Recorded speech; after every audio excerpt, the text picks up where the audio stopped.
So I'm grateful for the substantial dialogue that has been at this conference about good ways to hold the work. It's been inspiring and educational, really beautiful. So my background is I have a PhD in transpersonal humanistic psychology, and I've studied healing methods all of my adult life, and that's evolved into not only working with people, but also training practitioners. My orientation to the medicine is as a spiritual practice. But I'm not a traditionalist in the sense that I don't believe that the work should just stay as traditional works, but that their evolution is also really important, that spiritual works are alive and can be grown and developed, but that a certain amount of care is important to these, is important to the good development of these works. And that the field of psychology, I believe, has a lot of information that it can contribute to the development of a really powerful, healthy spiritual works. And with just one caveat, that psychology has often been at odds with the spiritual and has often overlooked important elements of these traditions. And in that has dumbed it down or created challenges in the dialogue. I'd like to start with a reading.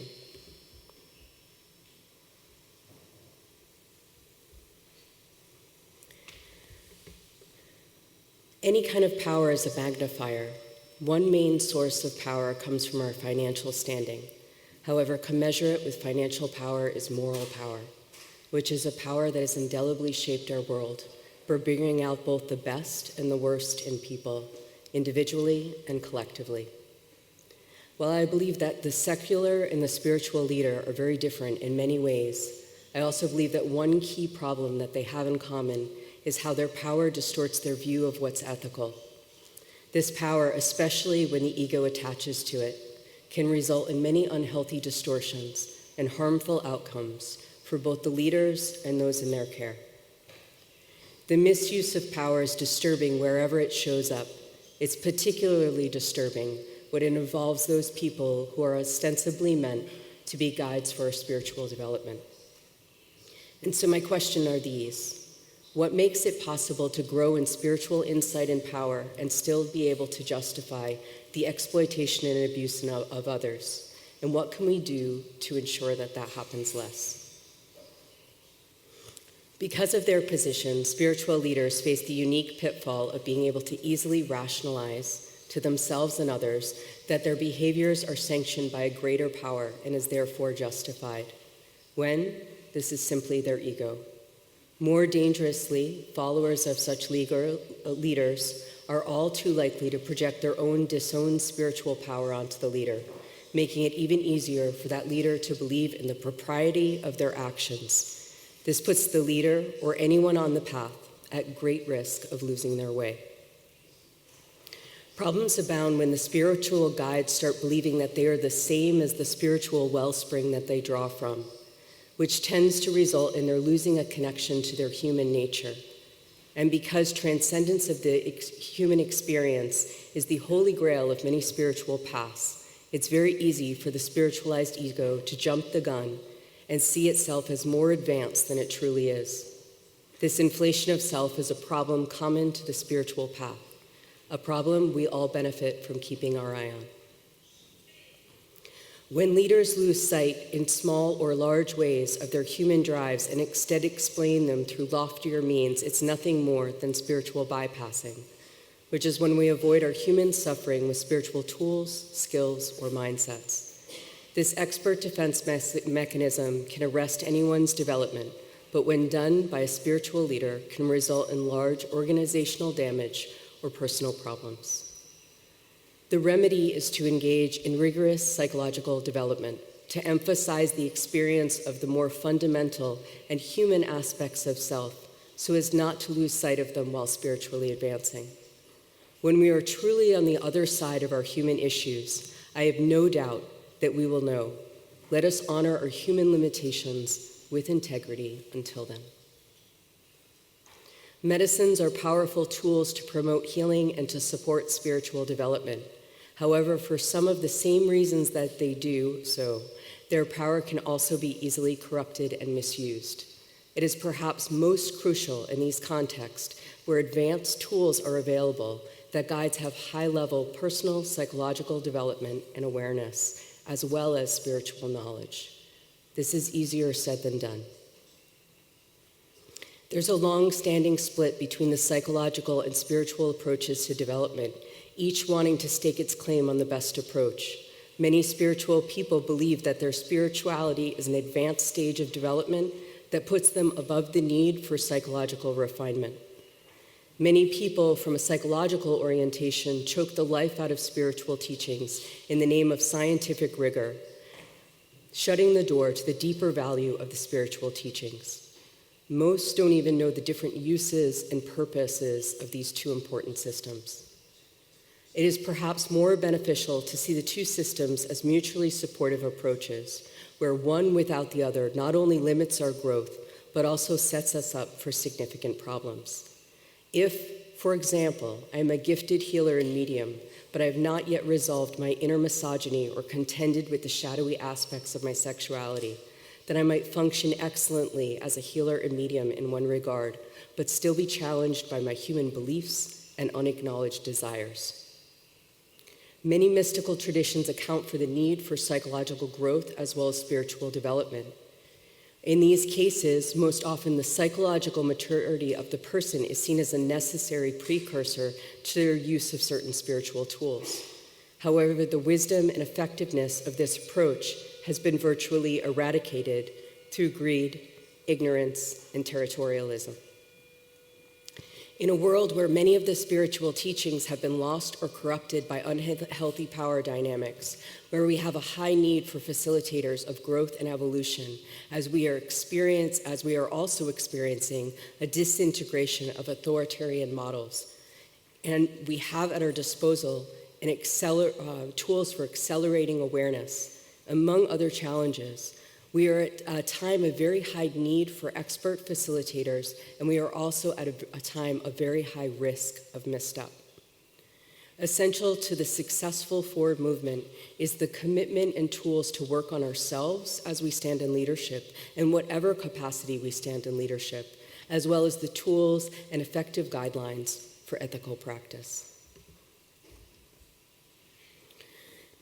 There's been a significant amount of talk about ethical guidelines, actually putting ethical guidelines in place, which is an incredibly important part of this work. And what I like to look at as well is what are the mechanisms or what are the reasons for the ethical guidelines? How do we understand how to work with them more actively rather than them being rules or instructions that we take on as this is the way to do it? How do we understand why this is the way to do it? So we can all be informed in the growing of the work or in whatever way we're in relationship to the work. So there's 4 pieces that I'd like to speak about today that I think are very important to the holding of a good work that I'm just going to touch on briefly. So there are group dynamics, the understanding of group dynamics, the understanding of power dynamics, transferential issues, and boundary issues. So in group dynamics, basically there's a flow, there's a process to how a group develops, whether it's for one time, one event, or over multiple events. And by understanding the evolution of how groups work together, we can interact with them more effectively. So some of the areas that this affects is like safety around the individual's process, how to hold the individual's process. Some of the problems that the inability to facilitate a group through certain stages, especially for people who have continuous works, or expecting a certain degree of disclosure from people, say, through an integration process that might not be appropriate to the stage of the development of the work, more being unaware of unhealthy dynamics or behaviors such as scapegoating. So what we can begin to do is look at how the works that we're creating, how the group dynamics are playing out, and then think a little bit more about how to facilitate them more effectively. So another area is power dynamics. So this is how the facilitator's role, title, position might affect the participant's experience or reverse. So common problems here are the misuse of power, either knowingly or unknowingly, the development of unhealthy relationships that are unintentional, and the misunderstanding of how the facilitator is actually impacting the group. It might be that the facilitator promotes a right way to do things. Sort of comes from a top down or power over in the development of the work. And so when we pay attention to how the power dynamics are at play, then we can begin to facilitate better works. Transferential issues are when there's a projection of a prior relationship onto the facilitator, and countertransference is actually the reverse. So it's the reverse. So the facilitator can get lost in these projections and can encourage the transference in an unhealthy way. So they can sort of move into either a guru or a victim complex where they are taking the positive projections and believing them so much that it leads to a distortion of self, or the reverse, that they feel victimized by the experience that the participant is having of them. And then finally, boundaries.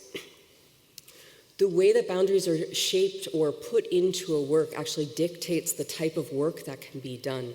So all boundaries actually create a frame for certain types of work. It's not that there's one particular type of boundary or where boundaries need to be drawn in exactly the same place for every single type of work, but rather that where they're drawn allows for certain types of healing work to be done, certain types of engagements to take place in a healthy way, or not. And so an example of this, and is common more in where I'm from in California, is the sort of the New Age belief that we're all at the same level. And in this sense of being at the same level, the leader sort of like lets go of sort of healthy boundaries with participants. And then this actually, in a lot of times, comes from sort of an imbalance or dysfunction on the part of the leader who wants to merge with the group and have a sense of being liked and wanted and all of that kind of stuff. And what this does is it creates certain, like a lack of safety and a lack of care and a lack of health in some of the interactions. So that would just be one example. So there's not really one way to create a safe container or to be an ethical facilitator or to really grow a healthy work. But when we focus on certain components that have been well documented, well developed through the field of psychology, when we start to look at some of these things like group dynamics, power dynamics, transference, and boundaries, they become studies that allow us to think creatively about the works that are being created, but also do it in a way that is responsible and it has an attention to the kind of care that's necessary to bring in this powerful work.